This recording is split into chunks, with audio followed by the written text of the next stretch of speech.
सुप्रभात, नमस्कार, स्वागत है आप सभी का। आप देख रहे हैं सुबह 9 बजे। मैं हूं प्रीति सिंह। अगले आधे घंटे में आपके पास होंगी तमाम अहम खबरें। आइए शुरुआत करते हैं मुख्य समाचारों के साथ। सामाजिक सशक्तिकरण पर संत रविदास के संदेश से सदा मिलेगी प्रेरणा। जयंती पर राष्ट्रपति और प्रधानमंत्री ने दी श्रद्धांजलि। वाराणसी में रविदास जन्मस्थान विकास परियोजना के शिलान्यास समेत कई परियोजनाओं का प्रधानमंत्री करेंगे शुभारंभ।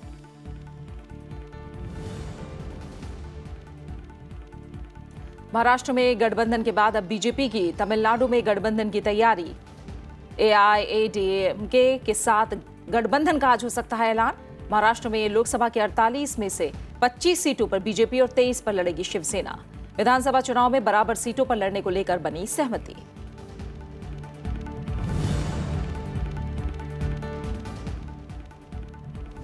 कुलभूषण जाधव मामले में अंतर्राष्ट्रीय अदालत में सुनवाई आज दूसरे दिन रहेगी जारी।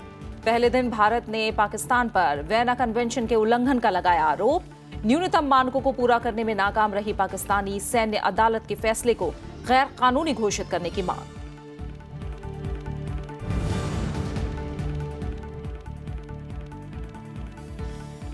सऊदी अरब के सामने भारत उठाएगा सीमा पार आतंकवाद का मुद्दा। 2 दिन की भारत यात्रा पर आज पहुंचेंगे सऊदी अरब के क्राउन प्रिंस मोहम्मद बिन सलमान। 5 समझौतों पर हस्ताक्षर की उम्मीद। रक्षा, व्यापार और ऊर्जा सुरक्षा पर बातचीत भी एजेंडे में शामिल।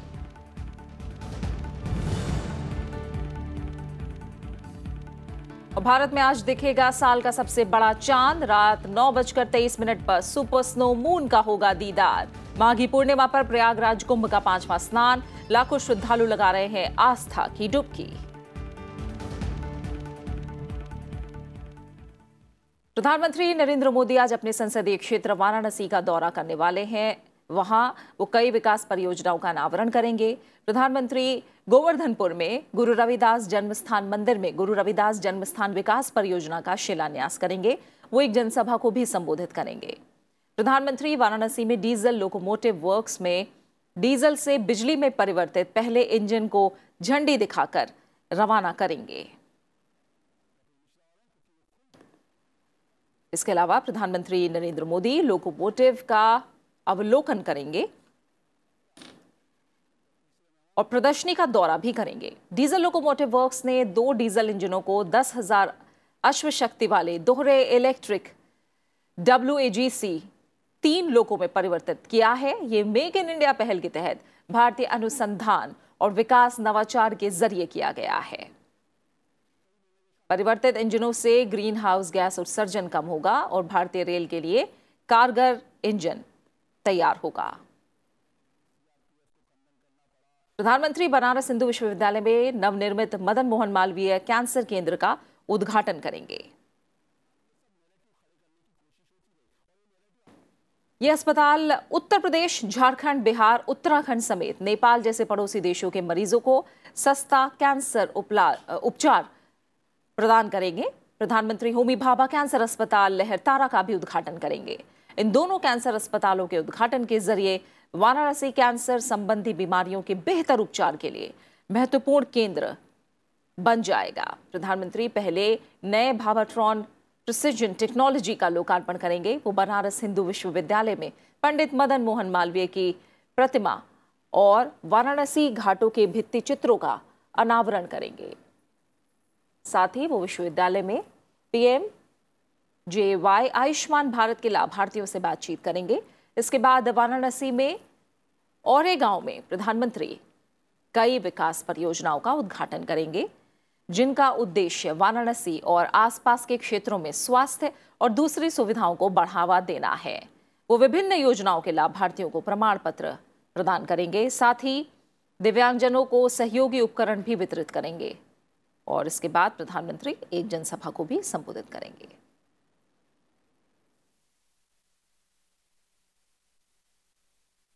आज गुरु रविदास जयंती है। श्री गुरु रविदास जी के प्रकाश उत्सव के मौके पर देश भर में कई तरह के कार्यक्रम हो रहे हैं। संत रविदास भक्ति, कर्म और उच्च आदर्शों के सच्चे साधक थे। राष्ट्रपति रामनाथ कोविंद ने सभी देशवासियों को गुरु रविदास जयंती की शुभकामनाएं दी हैं। राष्ट्रपति ने ट्वीट किया कि समानता, एकता और सामाजिक सौहार्द की उनकी शिक्षा और संदेश आज भी हमारे देश को प्रेरणा देते हैं। प्रधानमंत्री नरेंद्र मोदी ने संत रविदास पर उनकी जयंती पर उन्हें नमन किया है। प्रधानमंत्री ने ट्वीट किया कि सद्भाव, समानता और सामाजिक सशक्तिकरण के लिए उन्होंने जो अनमोल और अमिट संदेश दिया वो हमें सदा प्रेरित करता रहेगा।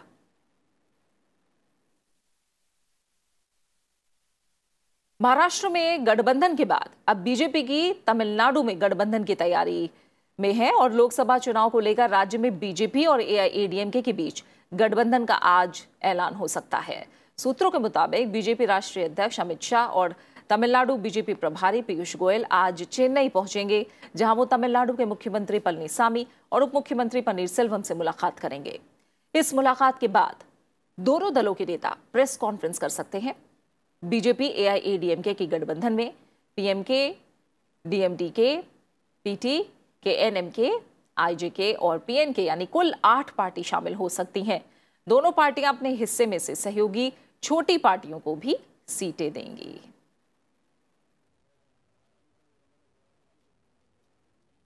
और आइए अपने संवाददाता पंचानन मिश्रा का रुख करते हैं, ज्यादा जानकारी उनसे लेते हैं। पंचानन, तमिलनाडु में अब एआईएडीएमके के साथ गठबंधन करेगी बीजेपी, क्या सीटों के बंटवारों को लेकर अभी तक कुछ साफ हो पाया है? देखिए, जो भी बातें आ रही हैं वो भी सूत्रों के हिसाब से ही आ रही हैं। उसमें यह है कि कुल मिलाकर 39 सीटें तमिलनाडु में है, 1 पुडुचेरी की है, तो 40 सीटें हो गई। 40 में से जो अभी एक सहमति मोटी मोटी बनी है उसमें 25 सीटों पर एआईडीएमके लड़ेगा और उसके अलावा जो 15 सीटें हैं उसमें बीजेपी प्लस अलायंसेज में पीएमके और डीएमडीके भी शामिल हैं। 2014 में हालांकि बीजेपी और पीएमके दोनों ने जो है मिल के चुनाव लड़ा था और एक सीट दोनों को हासिल हुई थी, यानी कि यहाँ पर 40 में से 2 सीटें उनके पास आई थी, बाकी 37 सीटें यहाँ पर एआईडीएमके के पास गई थी और यहाँ पर कांग्रेस का खाता भी नहीं खुला था। इसलिए बीजेपी चाहती है कि दक्षिण भारत में उसको अगर प्रवेश करना है, अपनी ज्यादा बड़ी प्रेजेंस को दिखाना है, तो इस तरह के अलायंस को करना होगा। क्योंकि हमने देखा कि शिवसेना के साथ जो खटास थी उसको दूर करते हुए बैठकर अलायंस को किया गया और सीटों को फाइनलाइज किया गया। तो यही तरीका यहाँ पर भी अपनाया जा रहा है और इस बार जो जयललिता के बाद जो स्थितियां हैं वो थोड़ा सा अलग है। और क्योंकि हालांकि इस बात की भी आशंका है कि एंटी इनकम्बेंसी हो सकती है एआईडीएमके के खिलाफ, लेकिन उसके बावजूद बीजेपी ने अलायंस किया है, वो पोल स्ट्रेटजी को देखते हुए किया है कि अलायंसेस से ज्यादा प्रभाव अच्छा पड़ता है और ज्यादा वोट जो है वो कैटर कर सकते हैं। तो यही वजह है कि आज यहाँ पहुंचेंगे करीब 11 बजे। दोनों प्रभारी हैं पीयूष गोयल वहां के बीजेपी की ओर से, जो पार्टी अध्यक्ष अमित शाह, साथ में एक प्रेस कॉन्फ्रेंस हो सकती है जिसमें कि 40 में से 25 और 15 का फॉर्मूला बन सकता है और 15 में से 7 सीटें बीजेपी अपने पास रख सकती है और 8 सीटों पर पीएमके, डीएमडीके और छोटे और अन्य दल उनको दे सकती है। तो ये एक सहमति आज बड़ी बनने की उम्मीद है। बिल्कुल, बहुत बहुत शुक्रिया पंचानन इस जानकारी को फिलहाल हम तक पहुंचाने के लिए। तो पूरी संभावना है कि आज लोकसभा चुनाव को लेकर तमिलनाडु में बीजेपी और एआईएडीएमके के बीच गठबंधन का ऐलान हो। आइए आगे बढ़ते हैं। इससे पहले कल महाराष्ट्र में बीजेपी और शिवसेना ने फिर साथ चुनाव लड़ने का ऐलान कर दिया। दोनों पार्टियों के बीच सीटों के बंटवारे को लेकर सैद्धांतिक समझौता हो गया है। लोकसभा चुनाव में बीजेपी 25 सीटों पर जबकि शिवसेना 23 सीटों पर चुनाव लड़ेगी। वहीं विधानसभा चुनाव में दोनों पार्टियां बराबर सीटों पर चुनाव लड़ेंगी। बीजेपी शिवसेना के इस गठबंधन को प्रधानमंत्री नरेंद्र मोदी ने राजनीति से परे बताते हुए कहा है कि ये मजबूत भारत की इच्छा से प्रेरित है। प्रधानमंत्री ने ट्वीट किया कि मुझे विश्वास है कि हमारा गठबंधन महाराष्ट्र की पहली और एकमात्र पसंद होगी। अटल बिहारी वाजपेयी और बाल ठाकरे के विचारों से प्रेरित होकर बीजेपी शिवसेना गठबंधन महाराष्ट्र के लोगों के कल्याण के लिए काम करना जारी रखेगा और ये सुनिश्चित करेगा कि राज्य एक बार फिर ऐसे जनप्रतिनिधि चुने जो विकासोन्मुखी, भ्रष्टाचार मुक्त और भारतीय संस्कृति पर गर्व करने वाले हों। हम लोगों ने ये युति करने का निर्णय किया है। देवेंद्र जी ने युति के जो आंकड़े और कौन कितनी सीटें लड़ेगा ये बात आपके सामने स्पष्ट रखी है, मैं इसको रिपीट करना नहीं चाहता। परंतु एक बात मैं फिर से देश भर के दोनों पक्षों के कार्यकर्ताओं को कहना चाहता हूं कि भारतीय जनता पार्टी का सबसे पुराना अगर कोई साथी है तो शिवसेना और अकाली दल ने भारतीय जनता पार्टी का हर समय पर, अच्छे बुरे हर समय पर साथ दिया है।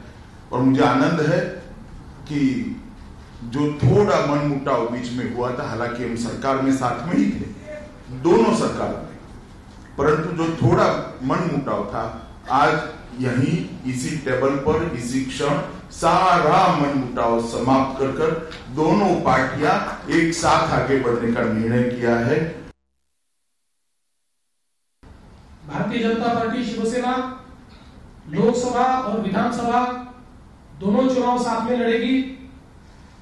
लोकसभा में भारतीय जनता पार्टी 25 सीटें लड़ेगी, शिवसेना 23 सीटें लड़ेगी। विधानसभा में हमारे जो कुछ अन्य दोस्त हैं उनसे बातचीत करके उनकी जो सीटें हैं उन सीटों को छोड़कर बची हुई सारी सीटें ये बीजेपी और शिवसेना ये इक्वल शेयर लेकर लड़ेगी। कुलभूषण जाधव मामले में अंतर्राष्ट्रीय अदालत में सुनवाई आज दूसरे दिन जारी रहेगी। पहले दिन भारत ने पाकिस्तान पर वियना कन्वेंशन के उल्लंघन का आरोप लगाया, साथ ही न्यूनतम मानकों को पूरा करने में नाकाम रही पाकिस्तानी सैन्य अदालत के फैसले को गैर कानूनी घोषित करने की मांग की। जाधव को पाकिस्तानी सैन्य अदालत ने जासूसी के आरोप में मौत की सजा सुनाई, जिस पर अंतर्राष्ट्रीय अदालत ने अपना फैसला सुनाए जाने तक रोक लगा रखी है। कुलभूषण जाधव मामले में इंटरनेशनल कोर्ट ऑफ जस्टिस में सोमवार से अंतिम सुनवाई शुरू हो गई। अदालत में भारत का पक्ष पूर्व सॉलिसिटर जनरल वकील हरीश साल्वे रख रहे हैं। हरीश साल्वे ने कहा कि जाधव को बिना कॉन्सुलर मदद के लगातार कस्टडी में रखा गया। इसमें कोई संदेह नहीं है कि पाकिस्तान जाधव का इस्तेमाल दुनिया में भारत के खिलाफ अपना प्रोपेगेंडा चलाने के लिए कर रहा है। And finally, having failed in its propaganda against India as a feeble attempt to counter global criticism of its role in cross-border terrorism, Pakistan seeks to raise issues such as India's refusal to allow it to indulge in a freewheeling inquiry into high functionaries without even disclosing the fundamental elements of the alleged offenses that are to be investigated and of passports that it allegedly has seized. It is India's case that none of these issues call for resolution and decision by this court. भारतीय पक्ष की दलीलों को पेश करते हुए वरिष्ठ वकील हरीश साल्वे ने कहा कि पाकिस्तान ने जाधव केस में वियना संधि का उल्लंघन किया। इस मामले में वो लगातार दुष्प्रचार कर रहा है। उसने जाधव को उनके अधिकारों से वंचित किया। India therefore seeks relief by way of declaring that the trial by the military court in Pakistan in the facts and circumstances hopelessly fails to satisfy even minimum standards of due process. And being violative of Article 36 of the Vienna Convention, it should be declared unlawful. Jadhav's continued custody without consular access should be declared unlawful. वकील हरीश साल्वे ने भारत का पक्ष रखते हुए कहा कि भारत ने जाधव को कॉन्सुलर मदद देने के लिए 30 मार्च 2016 को पाकिस्तान को याद दिलाया, लेकिन पाकिस्तान से कोई जवाब नहीं मिला। पाकिस्तान को इस दौरान 13 रिमांडर भेजे गए। जाधव की आतंकवादी गतिविधियों की संलिप्तता है, इसका कोई प्रमाणित सबूत पाकिस्तान के पास नहीं है। Bureau report, Rajya Sabha TV. Saudi के क्राउन प्रिंस मोहम्मद बिन सलमान 2 दिनों की भारत यात्रा पर आज दिल्ली पहुंचेंगे। इस दौरान भारत पाकिस्तान प्रायोजित आतंकवाद का मुद्दा उठाएगा। साथ ही दोनों देश रक्षा संबंधों में बढ़ोतरी पर भी चर्चा करेंगे, जिसमें संयुक्त नौसेना अभ्यास शामिल है। प्रधानमंत्री नरेंद्र मोदी और सऊदी अरब के क्राउन प्रिंस के बीच कल प्रतिनिधिमंडल स्तर की वार्ता होगी। इस दौरान भारत पाकिस्तान समर्थित आतंकवादी समूहों के मुद्दों को जोरदार तरीके से उठाएगा। विदेश मंत्रालय में आर्थिक मामलों के सचिव टीएस त्रिमूर्ति के मुताबिक सऊदी नेता के दौरे में दोनों पक्षों के बीच निवेश, पर्यटन, आवास और सूचना और प्रौद्योगिकी के क्षेत्रों में 5 समझौतों पर दस्तखत होने की उम्मीद है। इस दौरे से भारत सऊदी द्विपक्षीय संबंधों में नए अध्याय की शुरुआत होगी। सऊदी अरब ने पुलवामा में 14 फरवरी को सुरक्षा बलों पर आतंकवादी हमले की कड़ी निंदा की। क्राउन प्रिंस के दौरे से पहले सऊदी अरब के विदेश मंत्री आदिल अल जुबैर ने कहा कि पुलवामा में हुए आतंकवादी हमले के मद्देनजर भारत और पाकिस्तान के बीच तनाव को रियाद कम करने का प्रयास करेगा। प्रधानमंत्री नरेंद्र मोदी ने कहा है कि पुलवामा हमले से साफ है कि आतंकवाद के खिलाफ बातचीत का वक्त बीत गया है और कार्रवाई का समय आ गया है। प्रधानमंत्री ने ये बात अर्जेंटीना के राष्ट्रपति मॉरिसियो मैक्री से दिल्ली में शिखर वार्ता के बाद कल साझा बयान में कही। अर्जेंटीना के राष्ट्रपति ने भी आतंकवाद के खिलाफ लड़ाई की वकालत की। दोनों देशों के बीच रक्षा, असैन्य, परमाणु और कृषि समेत 10 क्षेत्रों में समझौतों पर हस्ताक्षर किए गए। भारत दौरे पर आए अर्जेंटीना के राष्ट्रपति मॉरिसियो मैक्री के साथ दिल्ली में प्रधानमंत्री नरेंद्र मोदी की शिखर वार्ता में आतंकवाद का मुद्दा सबसे ऊपर था। प्रधानमंत्री ने आतंकवाद के खिलाफ सख्त कार्रवाई पर जोर दिया। उन्होंने कहा कि पुलवामा हमले के बाद अब बातचीत का वक्त निकल चुका है। पुलवामा में हुआ क्रूर आतंकवादी हमला यह दिखाता है कि अब बातों का समय निकल चुका है। अब सारी दुनिया को आतंकवाद और उसके समर्थकों के विरुद्ध एकजुट होकर ठोस कदम उठाने की आवश्यकता है।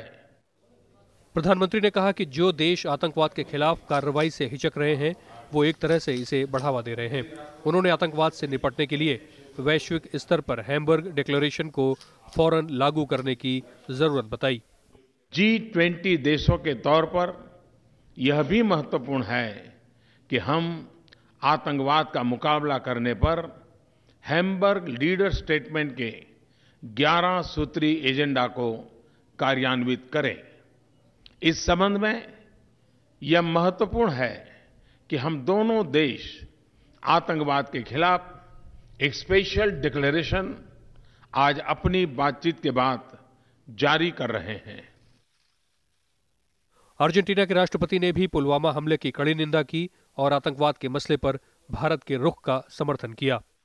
Every kind of terrorist attack, as you said, this goes against what we think should be healthy coexistence and the development of our families and people. दोनों नेताओं ने द्विपक्षीय संबंधों में प्रगति की समीक्षा की और सहयोग के नए क्षेत्रों की संभावनाओं पर चर्चा की।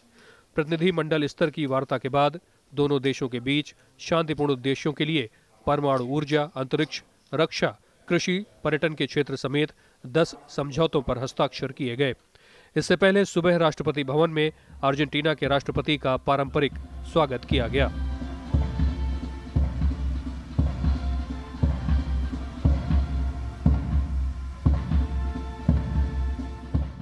मॉरिसियो मैक्री मंगलवार को मुंबई में भारत अर्जेंटीना बिजनेस फोरम के सम्मेलन में हिस्सा लेंगे। प्रधानमंत्री नरेंद्र मोदी बीते साल अर्जेंटीना में आयोजित G20 की बैठक में शामिल होने के लिए वहां गए थे। दोनों देशों के बीच परमाणु, अंतरिक्ष, आर्थिक, वाणिज्यिक, कृषि, विज्ञान, प्रौद्योगिकी, संस्कृति और पर्यटन क्षेत्र में व्यापक संबंध हैं। पंचानन मिश्रा, राज्यसभा टीवी। उपराष्ट्रपति एम वेंकैया नायडू ने कल भारत में ईरान के राजदूत डॉक्टर अली चेगेनी से मुलाकात की। मुलाकात के दौरान उपराष्ट्रपति और ईरान के राजदूत के बीच अंतर्राष्ट्रीय आतंकवाद, आर्थिक संपर्क के अलावा लोगों के बीच संपर्क समेत कई मुद्दों पर चर्चा हुई। इस दौरान आतंकवाद के खात्मे के लिए ठोस वैश्विक कार्रवाई की जरूरत को लेकर चर्चा हुई।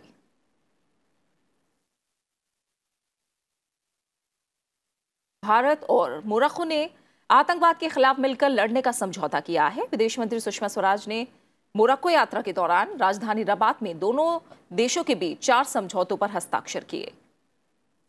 इनमें व्यावसायिक वीजा जारी करने की प्रक्रिया को सरल बनाना, आतंकवाद को रोकने के लिए समझौता शामिल है। मोरक्को के विदेश मंत्री के साथ साझा प्रेस कॉन्फ्रेंस के दौरान विदेश मंत्री सुषमा स्वराज ने कहा कि दोनों देशों के बीच कई क्षेत्रों में सहयोग चल रहा है। इनमें सूचना प्रौद्योगिकी, अंतरिक्ष, स्वास्थ्य, प्रत्यर्पण के लिए क्षेत्र में सहयोग जारी रखने की बात है। विदेश मंत्री सुषमा स्वराज ने अपनी यात्रा के दौरान मोरक्को के शीर्ष नेताओं से भी मुलाकात की है। मित्रों, भारत कई दशकों से सीमा पार आतंकवाद का शिकार रहा है। इसलिए आज हमारे मित्र देश मोरक्को के साथ आतंकरोधी यानी काउंटर टेररिज्म के विषय पर हुआ समझौता हमारे लिए बहुत अहमियत रखता है। इसी तरह व्यावसायिक वीज़ा को आसान करने वाला समझौता हम दोनों देशों के मध्य व्यापार बढ़ाने की दिशा में एक मील का पत्थर साबित होगा।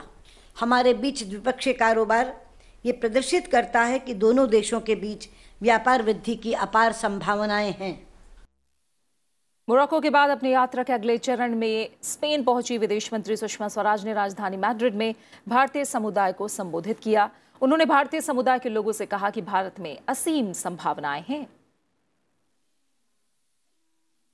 एक बार भारत में जाकर अपने लिए संभावना तलाशें और कम से कम अपना एक पाँव जरूर हिंदुस्तान में ले जाएं।